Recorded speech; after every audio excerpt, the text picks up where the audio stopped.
Now, we read these and you may question whether the rod is literal in these texts. But I think just plain reading supports that yes, the rod is a literal thing that it's talking about here, using a stick or a switch for physical correction. Scripture pairs the rod with reproof, showing it is a tool, not replacement for loving instruction, right? So it's not just reproof, just words. It's the rod and reproof are a tool that we use for loving instructions. Okay, 3 observations from these Proverbs that we read. Let me read them one more time.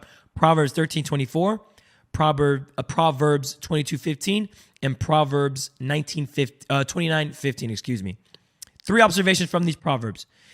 A literal interpretation of these passages shows that a rod is an actual instrument used physically to command attention. 2, verbal correction alone is not enough for effective awakening, getting your child's attention and making sure that they know that you mean business, mom and dad, as shown by both practical experience and biblical references. For example, another proverb, Proverbs 29:19 states this: by mere words, a servant is not disciplined, right? By mere words, a servant is not disciplined. It's not just words. It's not just speaking. We have to include the rod at times when it comes to discipline, especially if things are getting out of control and we're losing our home and we're losing our children's respect. Number 3, the rod is presented alongside verbal correction as a disciplinary measure. Proverbs 29:15 again, rod and reproof give wisdom. Rod and reproof give wisdom, both.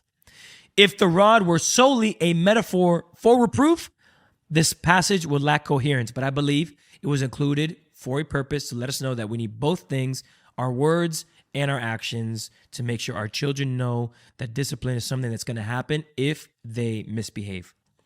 Now, for those who are listening to this or will listen to this, if you oppose spanking, here's what I want you to consider.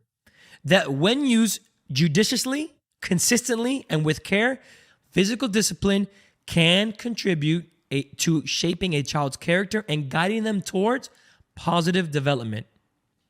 I really believe this. I believe because it's in the Bible, because I've seen it in my own life, and just countless of people that I've spoken to who were spanked as a child, it does lead to positive development. And so if you're opposed to spanking, I just want you to consider these things and to stick with me here. And I just think that by the end of this, I pray that your mind would be more inclined to do it and be open to it and see that it can be something that is positive for your child, not just now, but in the future as teenagers and adults.